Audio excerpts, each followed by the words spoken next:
it's 12 o'clock. So maybe I We don't have a quorum. Where is every gym? Anybody down there? So that's 1, 2, 3, 4. Okay, we got it. We got quorum. We got a quorum. Good afternoon. We are going to start our study session. And before we do, I would like to welcome students from Nottingham, CBA, PSLA, ITC, and Corcoran. Welcome and thank you for coming today. All righty. Councilor Driscoll. Yes, thank you, Madam President. I have, last week we introduced and tabled the local law to allow the service pipe for the airport, and that item is ready. Should be fine unless anyone has any questions. Thank you. And I have item number 10, and I will call that one ready. Councilor Rudd. I have items, thank you, Madam President. I have items 11 and 12. For item 11, the Spectrum internet stuff, Dave.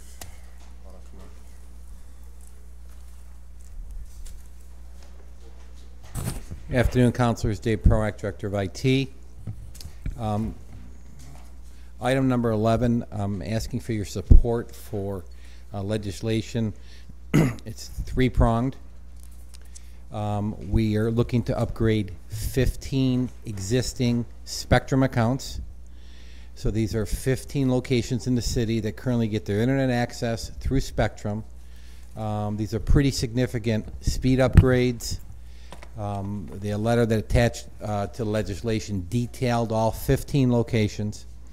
Most of the locations are going to triple or go up by 4 times. The net total cost difference, I could look it up. It's in the legislation. It's about $130 or $40 a month. The pricing from Spectrum is very complicated. Each time they merge or come out with new agreements, you're offered the opportunity to upgrade. In some cases, the specific locations that were upgrading the speeds by 2 or 3 or 4 times, the net cost is actually going down. In other cases, they have some sort of arbitrary, I don't call it arbitrary, but rule that if you want to upgrade to the next tier, if the price decrease is more than $25 or $30 a month, you can't go to that tier. So you've got to go to the upper tier. So they won't, that's their policy. So the first part of the legislation is asking for your support for the 15 locations that have Spectrum. We're increasing them, each location, by 3 or 4 times. The net price difference is in that letter. It's about $130 or $40 a month. I have the money in this year's budget, and it's already been budgeted for in the 19-20 operating budget to cover that. The second part of the legislation is asking for your support. We want to build Spectrum access into 4 parks that do not have it. 4 parks are listed there. They do not have a cable modem into their location. We do not have internet access at Burnett Park, Meacham, Sunnycrest. So it's at the fire stations and the parks. That's primarily the 15 sites? 15 sites are existing accounts. The second part of the legislation, there are 4 construction projects because they have to build into Burnett Park. They have to build into Meacham. In each case, they went out and did an estimate of what the construction cost is. Spectrum pays the first $5,000 of each project. The total net cost for the city for the construction projects is on there. It's $12,505. That's for 4 construction projects. Can you describe what they do with the construction? 'Cause what is it? I believe they string their cable, coax cable onto poles. So we're paying because you're saying the first $5,000 they pay for, and then we're paying $2,000 to $5,000. Yeah, so the net is we're paying $12,500 for the 4 locations. They're paying the other $20,000 to do that. So in total, those 4 locations is a $32,500 construction for those 4 locations. They pay the first $5,000 for each.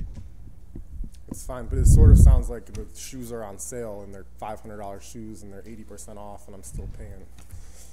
Yeah, but to go with your analogy, counselor, There's one person selling shoes in the city. Do you want shoes or not? Wow. And I'm not trying to. This is what it is.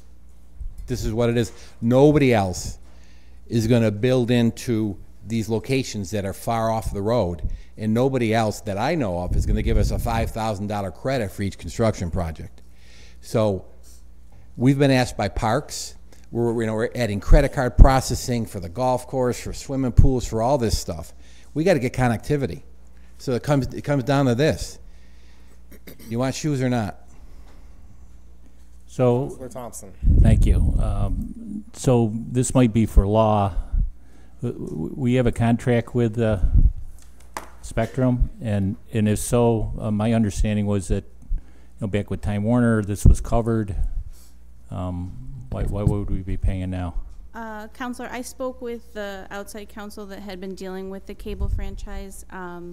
They have never finalized anything new, but internet was not included in that. They provided connection for cable for the city buildings, like the different cable boxes and TVs and things like that for the departments, but internet wasn't included because at the original agreement, internet was not where it's at now.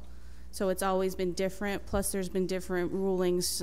We used to be able to charge something for the franchise, like we'd get something for the internet, but the courts and the FCC ruled that we could not do that anymore, so we lost out on that per a court ruling. So why wouldn't we argue that the cable is the same as internet? I mean, the cable of years past is the same as internet today. We could argue, but as far as I know, that negotiations have sort of stalled in terms of the franchise in general. So we can obviously look into that, and the clerk had contacted us about that before when this came up. But everything that we have found so far does not give us anything. I mean, we're not giving up, but there's not right now. There's nothing that protects, like gives it to us without a So if they, charge. cable-wise, if they have to provide cable in that, what happens if they provide cable into the parks? Is there cable already into the parks in that? No. So if we say the construction is for the cable and then you put the internet in, I mean. I'm guessing there's different cables, but I don't know a lot about how that all works. I would imagine if we went to them and said, you know what, Burnett Park, we don't want internet access. We just want 120 stations. So bring us cable TV. They're going to say, okay, it's $7,500 to construct it. We'll pay the first $5,000. Do you want to pay the other $2,500? I'm not talking for them, but I believe you're going to end up in the same spot. Either way, they've got a $7,500 bill at all far part. Right, but they were paying for that before. That was part of our agreement. No, they weren't paying for the construction costs. They were providing, and I'm not an attorney, but I believe they were providing the cable TV access at city locations for free. But if you don't have that cable running to the Burnett Park, that Parks building or the pool, But we had to have, I don't know, but I mean, I would have to assume that they put the cable stuff in. We didn't put it in. So I don't believe that the city at that point paid for it because. Sorry, I'm shorter than he is. We can look into it further like we have been doing, but we obviously didn't want to hold up this legislation from being presented when we couldn't find anything. Counselor, originally the locality had a lot of control over cable when it first entered Syracuse. And one of the conditions was city buildings. I don't think they included park buildings at that time. So whatever's City listed in there, the firehouses were included, City Hall was included. So that's what we're talking about. The original agreement that I don't believe was excised said that the city would get cable as part of the condition of their franchise agreement. Okay, So for all the students in the room, you learn about monopolies and oligopolies and collusion. This is when the people end up paying the cost for all the lack of competition and all of that. This is where you pay the bill. We all pay the bill. Do we want shoes or don't we? I'm not going to answer it, but I don't have many more questions. I often have questions or like things that I don't like. I want to say a few things I do like about the information. You actually listed all the sites with the address. That's great. You listed the old cost and the new cost. That's great. You listed the speed, the old speed and the new speed. That's great. And you described how their pricing model makes the insanity of different prices for different services at different locations and all of that. So I appreciate all of that. It makes it easier to at least see the insanity. Thank you. Are there other questions? Yes. sir. So Chad, after Councilor the Ryan. 15 sites, are there other sites we're concerned with that are? So there's three parts to this legislation. Upgrade 15 sites. So that's kind of clear. We need construction permission for those 4 sites where we just don't have access. So once the construction is completed at Burnett and Meacham, the last thing I'm asking for is the ability to turn on service there. There's a $99 fee every time you turn on service. I'm asking that for 5 locations. The 4 parks where we're building in, and at Clinton Square. There's nothing to build at Clinton Square, you're right there. But that's a new service, so that's included in the 3rd portion of this legislation. Thank you for the compliments. I wanted to present it as simple as possible. It helped me to understand it, and appreciate your support. Councilor I had one more question. So, to continue to play off of Councilor Rudd's analogy, are these $500 shoes? I have no idea how much running wire to a distant location costs. Isn't that the point? No shoes actually cost $500. It's like the marketing and other things that give you a bigger profit. Right. But I just mean like if we were to put this out to bid, say there was, Spectrum wasn't the only show in town. Yeah. And we were to put this out to bid, would we be looking at relatively similar rates, or do you have any way of projecting that? Because they are kind of isolated areas. We have to build new infrastructure. You're right. to get there. We don't know because they do it all over the whole country, right? We could ask other firms to do that. I don't know how enthusiastic the other firms are going to be to spend the time to figure out how long it's going to take and how much equipment to run cable from Burnett Park Drive or whatever it is into the park when they know they're probably not going to be price competitive with the Spectrum folks. And there's not, I don't know a firm that's going to offer a subsidy. Now, you may or may not believe that subsidy is real, and I'm not defending it, but they've been consistent about that. So. Okay. So, Dave, back to the 15 sites. Obviously, you chose 15. How many sites, I guess. Totally, they have Spectrum Internet service for the city. 25, 27. And the other 10 or 12, are they just not high priority, or was there?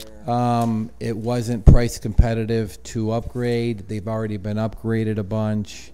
Yeah. So you don't think you'll be coming back anytime in the near future? I hope not.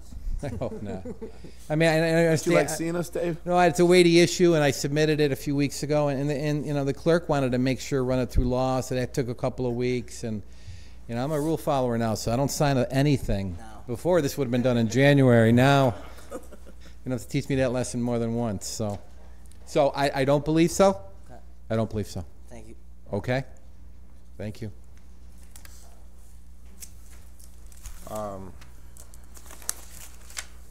So as we move to item 12, if the other 2 Daves would take Dave's advice of learning, let's follow the rules and ask for things proactively. It'll all be great. I think this one will be a little quasi-timely or not. But So we have currently 2 software vendors that we utilize for our tax software. Those are the ones that produce our tax bills and collect our taxes. And we're asking for permission to enter into this agreement with TCS to pay for their help for the 2019 calendar year. This is coming out of my budget, but Martha and Dave can really speak to the specifics of this better than I can. Nice. Good afternoon, councilors. Martha Maywell, First Deputy Commissioner of Finance. We're coming to you and asking for this contract, approval to sign this contract without bidding it because we got the relationship with this company through BAS. They originally were going to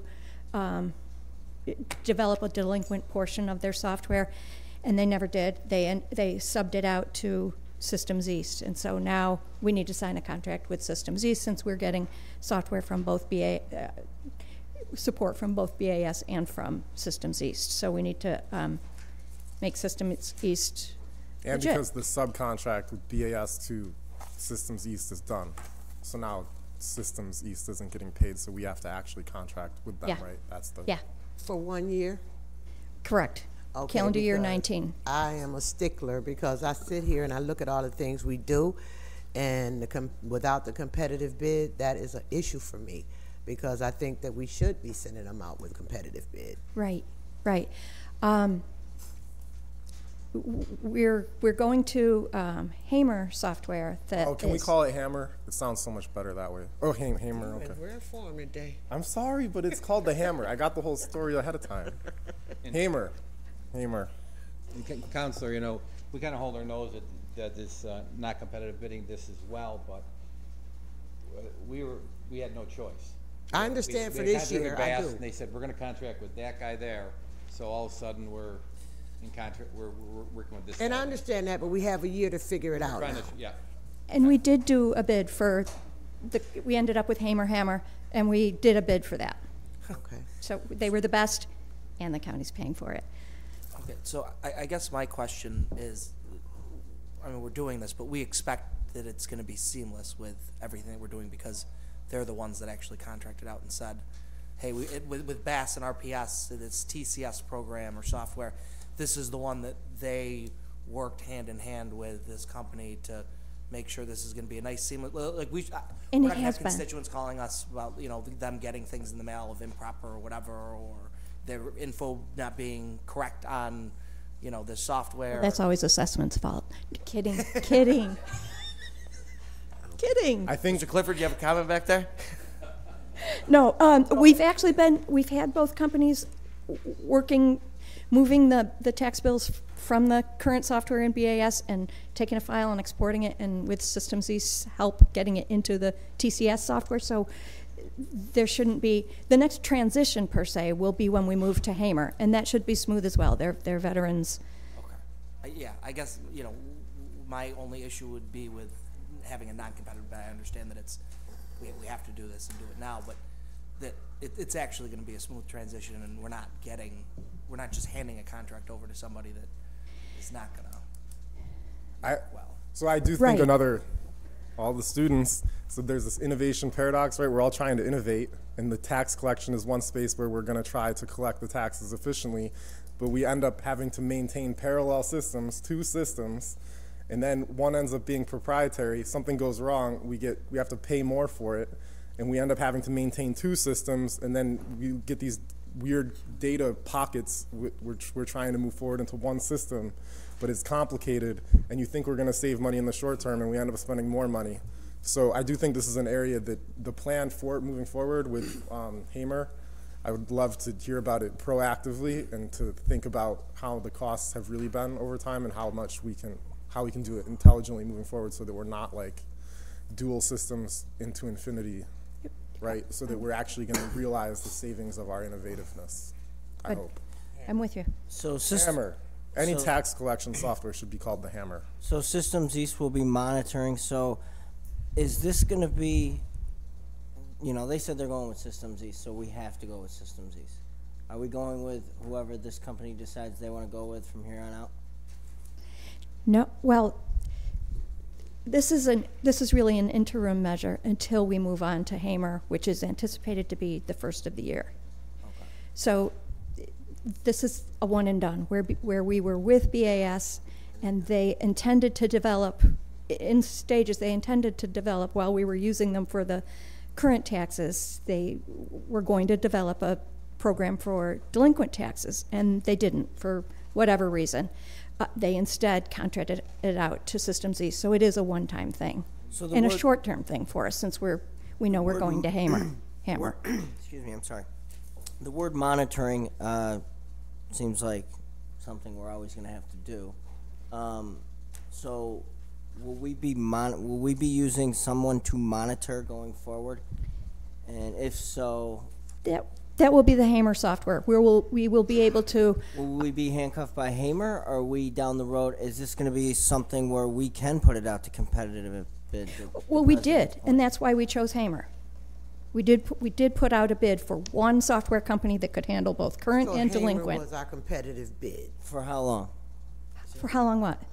How long are we with I think it's a year-to-year contract, and we are a subcontractor, not sub. Explain it with the county. Bigger picture is, the county settled on Hamer for their tax software 2 or 3 years ago. They're rolling it out to all the towns and villages. We anticipate going live January 1st of 2020. That's the anticipated go live. Okay, we meet on a weekly basis. If you're ever looking for something to do at 2:30 on a Tuesday, you can join us. So we meet on a weekly basis to monitor everything. We anticipate going live January 1st. So we'll be on the same system as the entire county, all the villages, all the towns. It really kind of makes sense. So then this is just an interim measure until we get to January 1st. Absolutely. But we did an RFP first and decided we knew the county was on Hamer, and they were among the 3 or 4 that we saw demos from. I was going to ask you, how many did you get back off the RFP? I don't know how many companies responded. We saw demos from 4, I believe, and we liked Hamer. And then we found out the county. Well, we knew the county was using them. They had just recently converted to them at the time we were doing the RFP, and then they made the offer to include us, just like a town or village, as one of the users of their software. They made that available to us. So that was, we had already decided on Hamer, and then the price turned out quite good. That's all. Thank you. You're welcome. Okay. And before we move forward, I was remiss in not welcoming our new counselor to the table. Welcome, Counselor Bryn.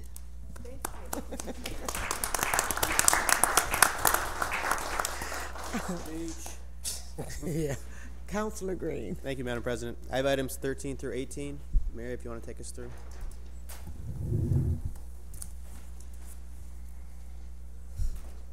Good afternoon, councilors. I'm Mary Robison, city engineer.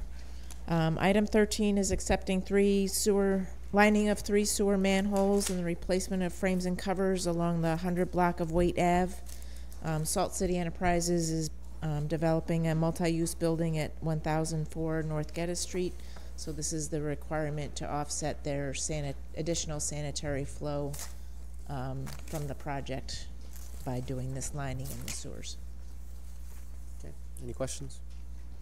14 through 16. 14 through 16 is our one of our TIP projects that is receiving Bridge New York funds. We're amending the bonding ordinance, the agreement with New York State DOT, and the project authorization to add the construction and construction inspection phase, which is not to exceed $650,000. So the total project cost is not to exceed $800,000.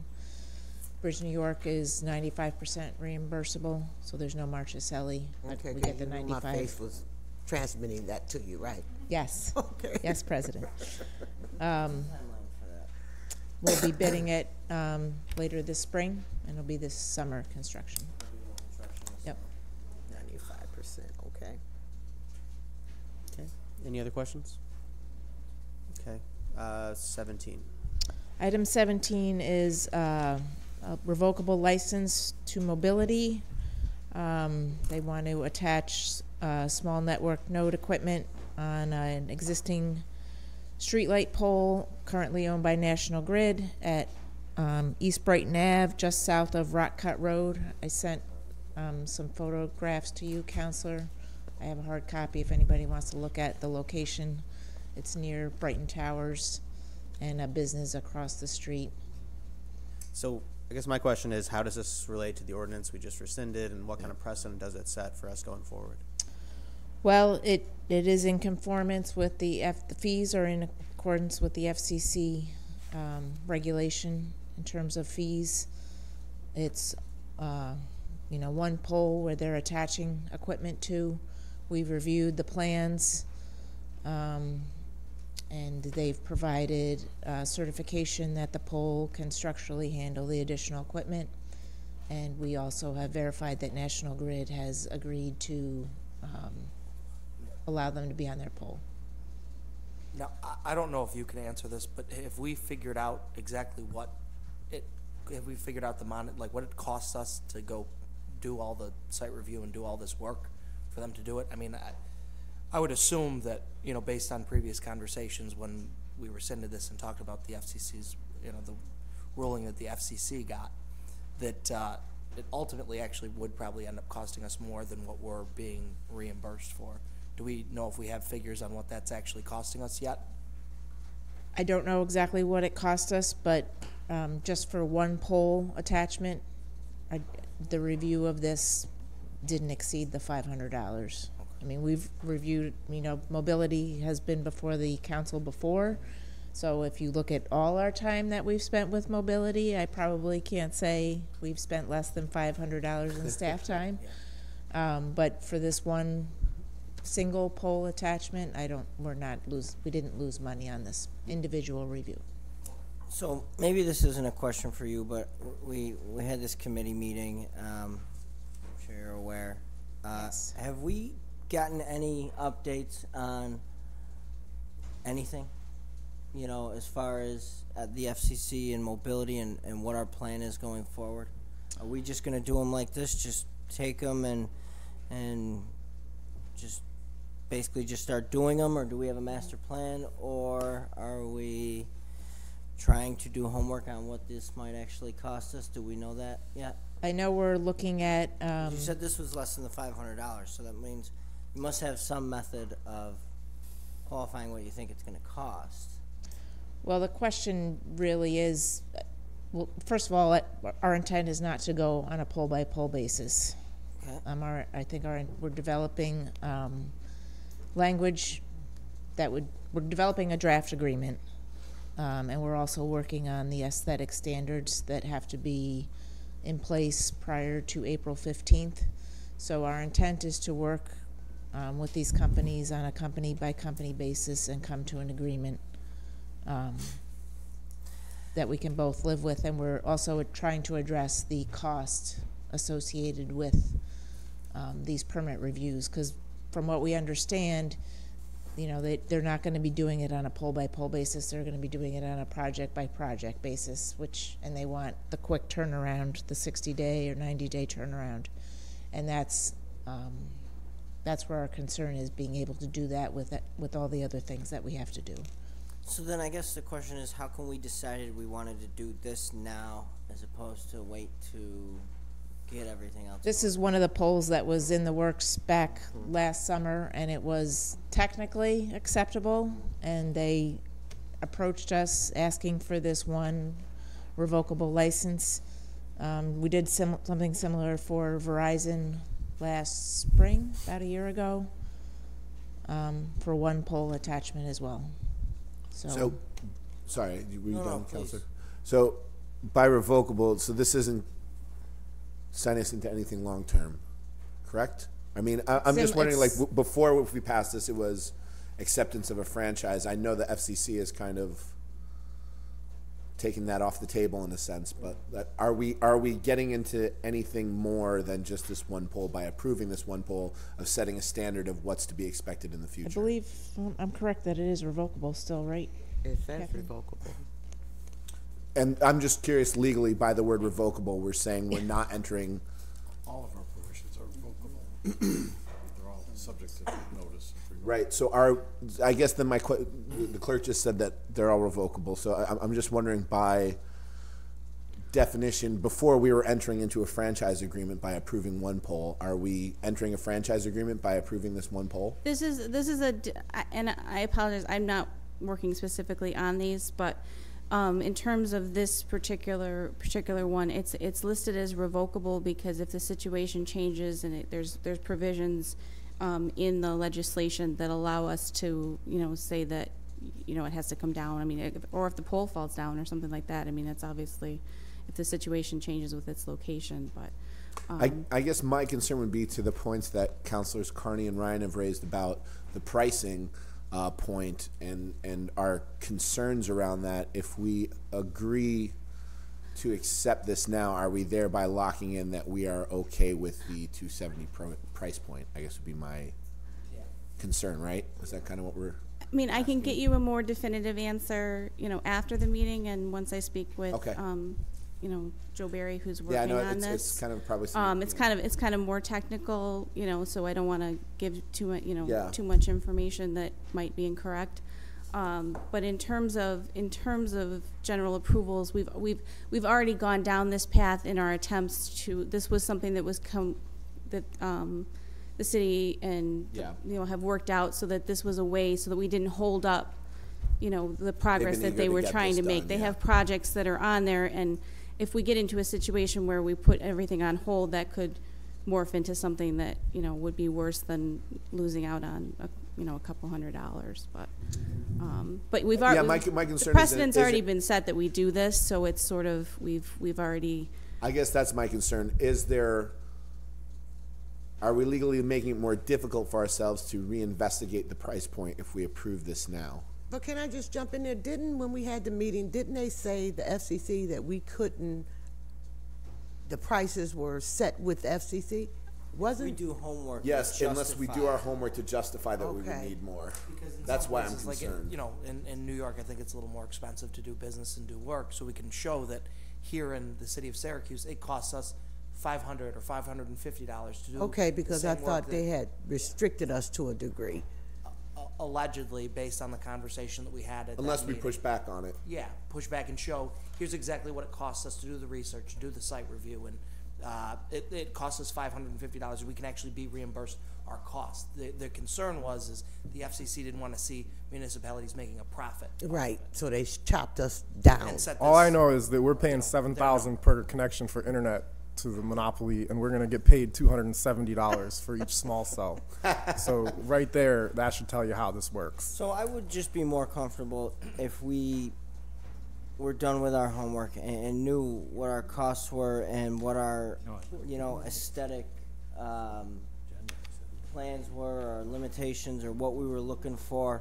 I feel like we're voting for this, and yet we're all doing our homework on what we want to see, and so. In 3 months, what we want to see may not fall within the scope of what we just voted for. Because we did that once before. So why don't we do this? You guys can come back to us with answers. We can talk about it Monday at the study session, if that works for everyone. Can I just ask one more? When we buy our streetlights, are we going to own pole 69.5 at approximately 821 East Brighton? And if so, does it make our pole more valuable or less valuable? Yes, we will own this pole when the transfer occurs.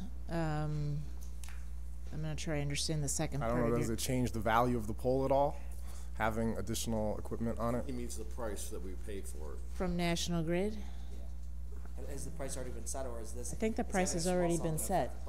No, I think that was the initial conversation. If I understand, the initial conversation was that we would be able to control the price point, but the FCC has taken that away from us. Right. No, he's talking about Like when we buy the poles from National Grid. Is the pole more valuable now that it has? More valuable now that it has a small cell on it. Well, they're going to come back and say it's going to be an additional $1,000 so that, it 38 generates million. Because it's on there. And that's a valid. I'll verify that. All right, thank you. We Yep, bumping I the don't. price up on our own. Yep. Payers. Alrighty. Same thing. Yeah, I got it now. That's it. Okay, thank Thank you. you. Item 18.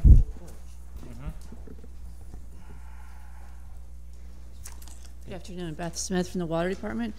Requesting permission to appropriate cash capital funds into an operating account to purchase the 8 vehicles that I believe you have a listing of. So on the table, the price you have, is that the replacement price? That's the replacement price, right? So, and then just for my knowledge, how do we go about deciding when to replace them? Because I see varying, ages and mileage. How do we determine that? Right, our fleet manager has a 7-year plan, and as you can see, the last vehicle has over 140,000 miles. When a vehicle becomes too expensive to maintain, whether it was age, engine trouble, a variety of reasons, and all these vehicles will be sent to auction that we're replacing. Oh. We just had this conversation internally and just had it at leadership that there is a dire need to have a centralized fleet management process. So we are now looking at that to identify and budget for an individual who that will be their sole responsibility to ensure that our fleet is operating efficiently, and also to ensure that we are keeping track of the expenses and so forth, so we can better manage our fleet across the board in all departments. Would that be a DPW position, or where would it go? We don't know yet. Okay. How many vehicles are included in this 400,000?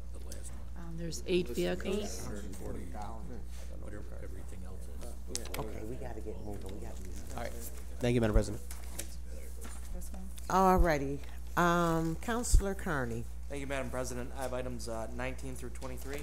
Somebody from Parks can just walk us through everything. Good afternoon, Julie LaFave, Commissioner of Parks and Recreation.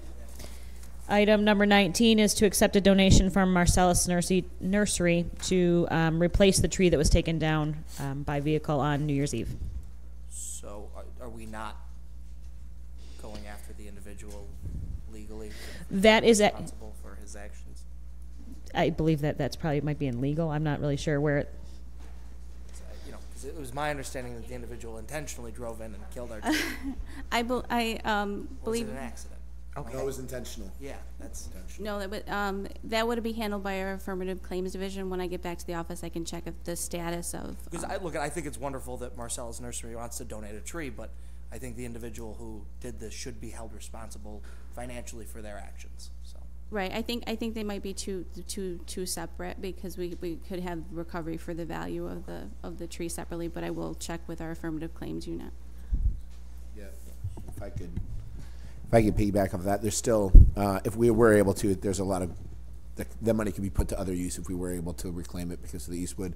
But I would really love if we could do, I don't know if it's a press conference or some kind of recognition on behalf of Eastwood to thank Marcellus Nursery for doing this. So if we could do some kind of public event or public outreach to say thank you on behalf of Eastwood, and I know the Neighborhood Association and others would like to participate, just to show gratitude on behalf of the Eastwood groups. What's that? Ribbon cutting. Okay. A ribbon cutting for the tree? Yeah, that would be nice. It's slated for April right now, so we can get into that touch with them. Yep. Yeah, if you think that's the best time, just let me know. Item number 20 is to accept a donation from Valley TNT towards a St. Patrick's Day party for our senior center. Okay. Item 21 is enter an agreement with the All-Star Band director, John Bondi, who is a resident, to take over the All-Star Band. Any questions?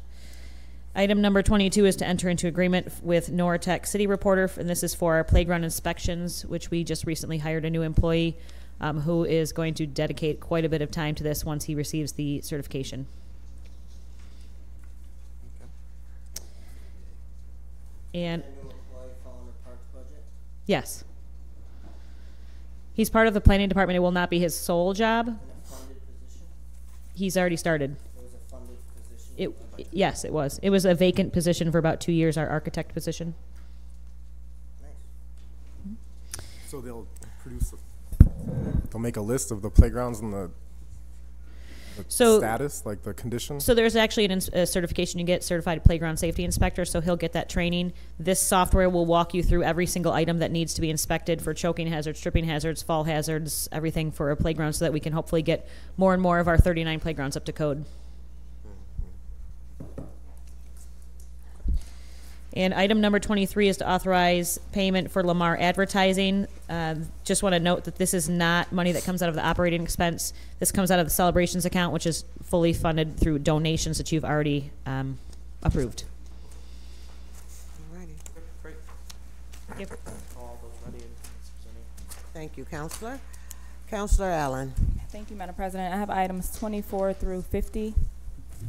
Item 24 will be held for a public hearing next Wednesday, March 13th at 5:30. And item 25? Regarding 24, did you plan on having any meetings or anything of that sort? Meetings, meaning? Just regarding CDBG. This is the public hearing, and you have time before you vote in which to have meetings, after you've had public input. So after the public hearing, then we'll go into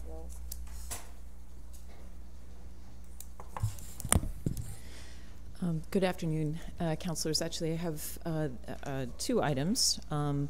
And the first is requesting permission to apply for a grant and enter into an agreement with the State Historic Preservation Office. The grant will be to continue with our comprehensive historic resources survey that we began last year. The first phase, which is going on right now, is at the north side. This will continue the comprehensive survey, and we'll be looking at neighborhoods, as you see, on the south and west sides of the city, including Brighton, Elmwood, far west side, near west side, Park Avenue, Skunk City, south side, southwest, Strathmore, Tip Hill, and Winkworth.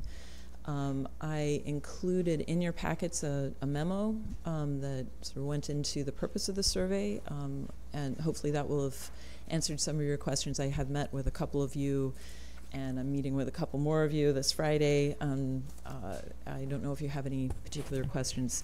There is a match required, 40% match, and that will be in-kind staff services. You said it'll be in kind? In kind, yep.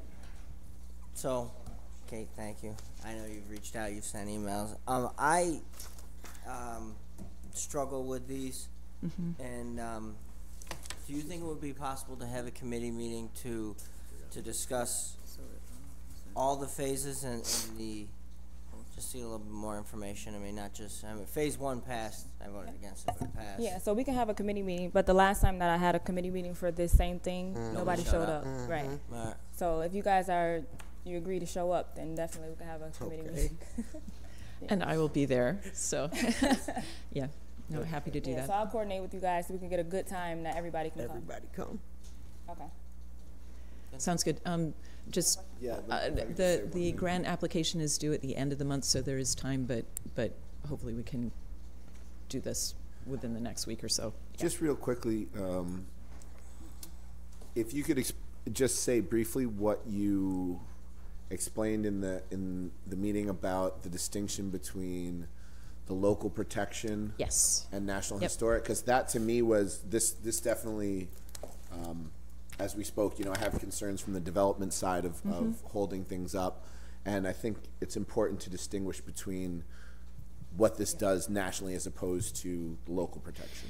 So the purpose of this survey is to identify properties that are eligible for the National Register of Historic Places. And the National Register program is a state and federal program. It is primarily an honorific, if you will. It does not impact what property owners can do with their properties as long as they are using their own private funding. The caveat is, and I'm getting to the distinction, the caveat is if you use any type of public, if you're looking for public subsidy. So if I have my house I live on the east side, I want to replace my roof, and I go to Housing Visions or Home Headquarters for a grant that is related to, that is backed by HUD, my project will then, because I'm seeking that private or that public subsidy to help me with my project, state and federal law then requires that the State Preservation Office first determine whether or not my property is eligible for the National Register, and then determine whether or not the work that I'm proposing will have a negative impact on that building, on my house, on that historic resource. So what we're trying to do here with this survey is to get ahead of that review that is going on.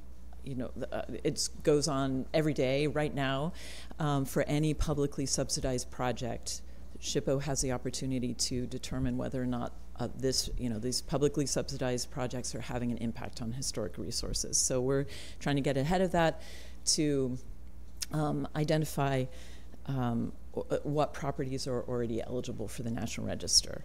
So where there is confusion is that there's also a local program, and that's the local protected sites and local preservation districts. And that's a local program, it's a local law.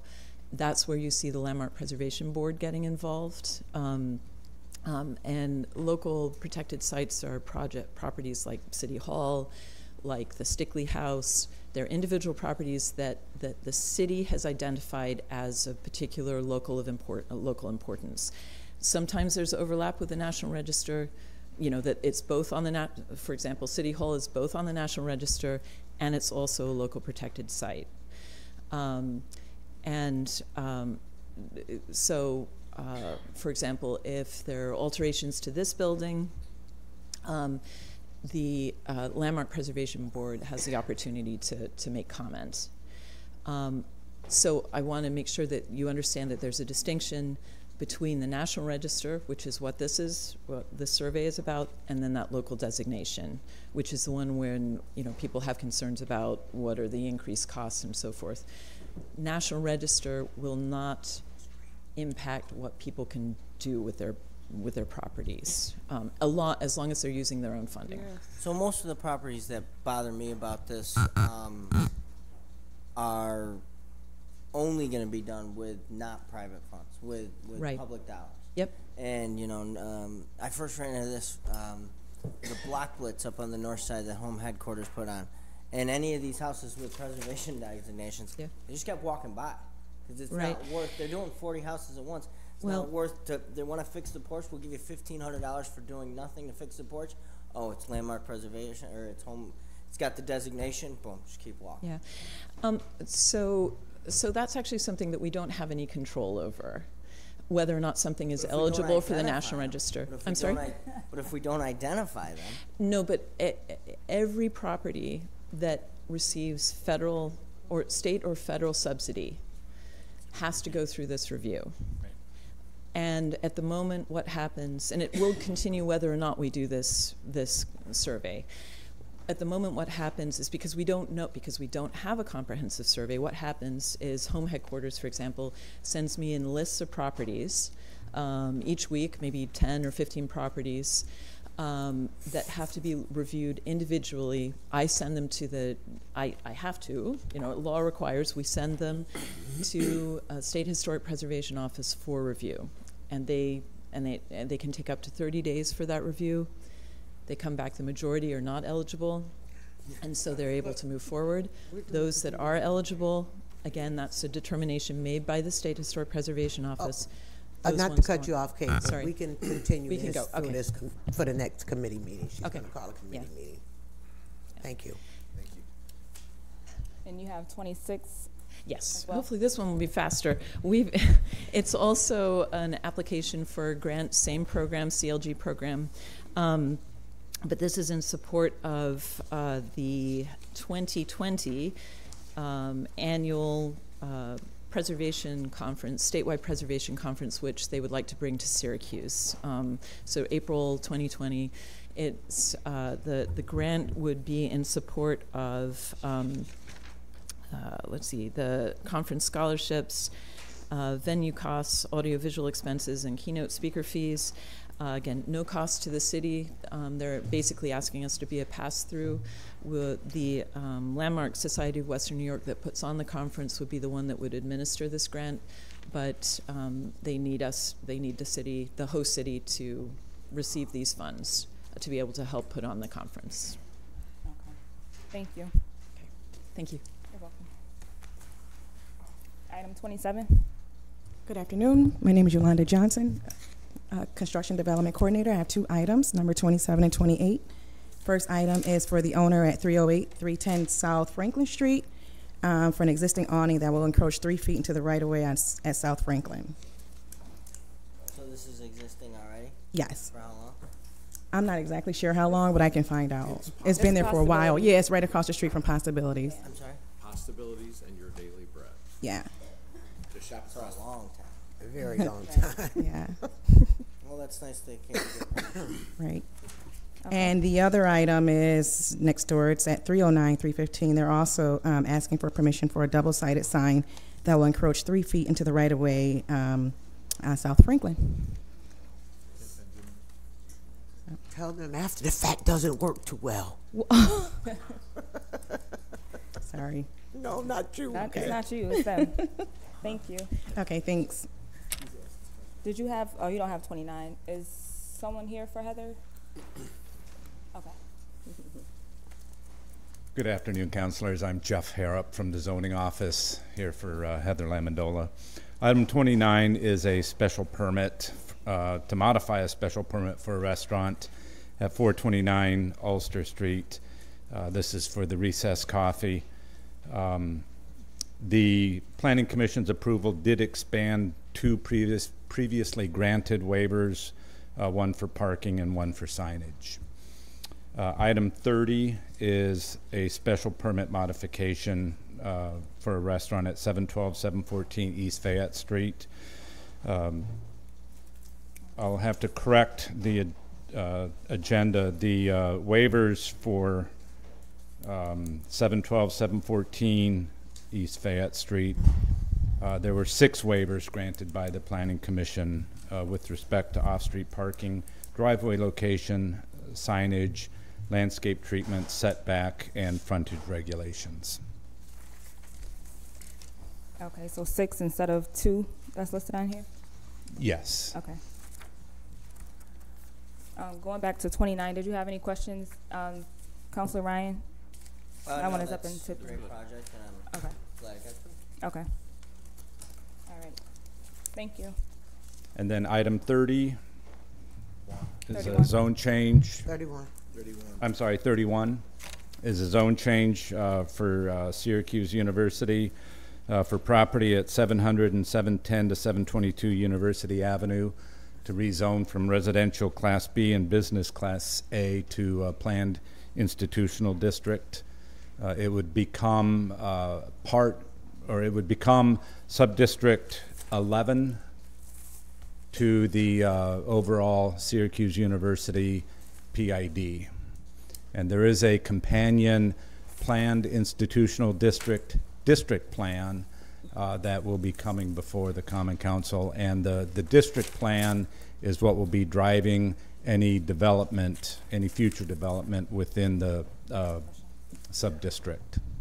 Sorry, can you break that down for us again? So what is the designation change in practical terms? So right now it's residential and business, and what is a planned institutional district actually mean in practice? I'm sorry, I'm not aware of the terminology. It's a separate zoning district within the zoning ordinance. It allows institutional type developments such as universities and medical facilities. Right. There are a number of PIDs within the city. The PIDs offer an alternative to the development standards that would otherwise be controlled by, say, the residential Class B or the business Class A district. And the Planning Commission would review the district plan and any subsequent project plans that would come about in support of the district plan.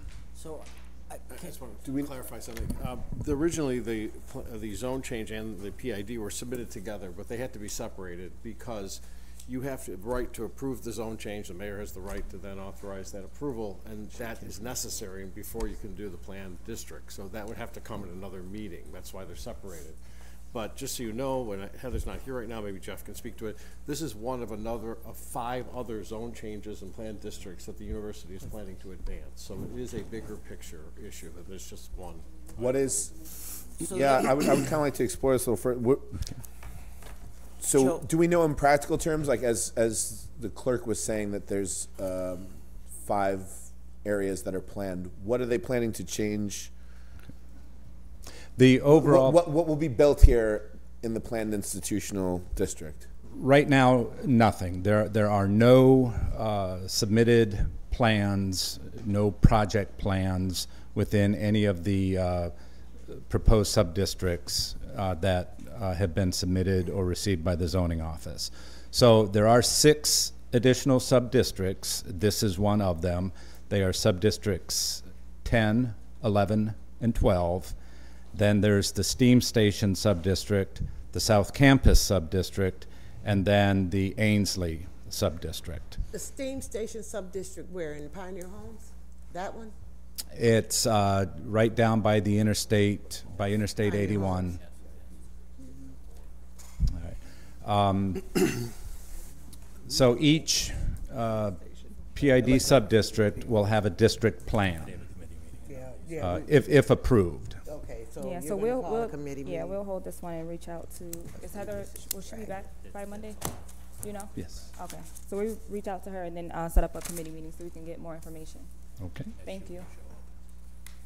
Okay, items 32 through 50, Stephanie?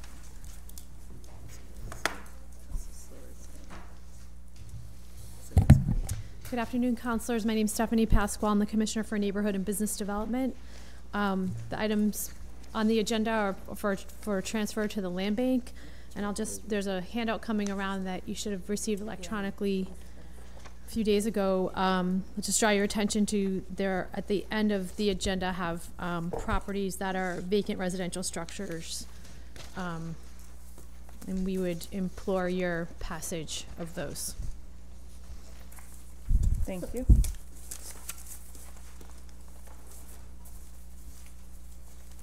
All right, so for the district councilors, I'll just go down the list and you let me know if you want to move them or hold them if you need more time.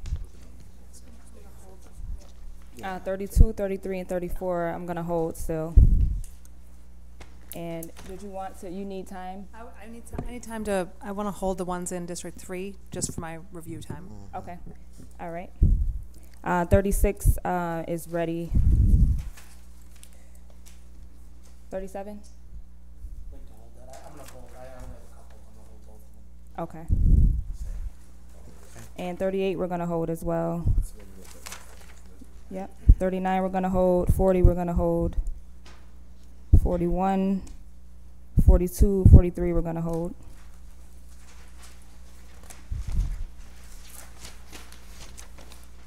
Uh, 44 will hold and 45 will hold. Yep, so 45, 46.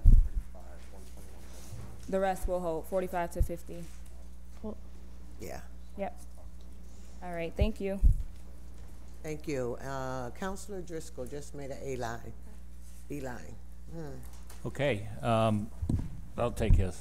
This is 51 on the revised ordinance for the cabs law.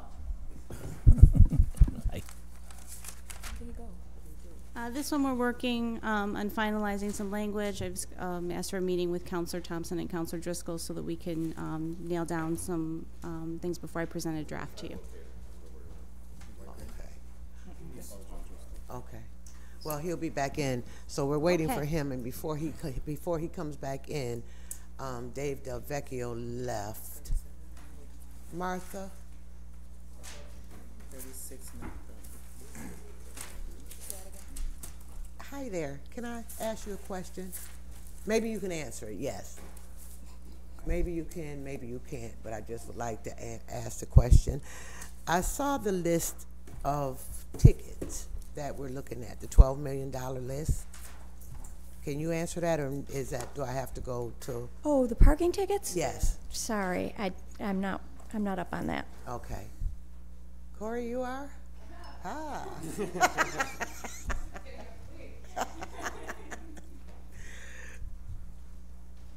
My question is this. I didn't go through all 900 pages. Only did 4. But I was looking through the list, and there's people on there, businesses, that I know are long gone. How do we collect, or do we just clean? Yeah, we're working with Deb Summers, who's in charge of the Parking Violations Bureau, because there are some folks that I know just within our office have indicated that some of the people on there are also deceased. And so how do you settle some of those? So we'll work with Deb to see how do we resolve businesses that are no longer around or people that are no longer with us in the physical sense. How accurate is the list as far as the date? Like when was it updated last?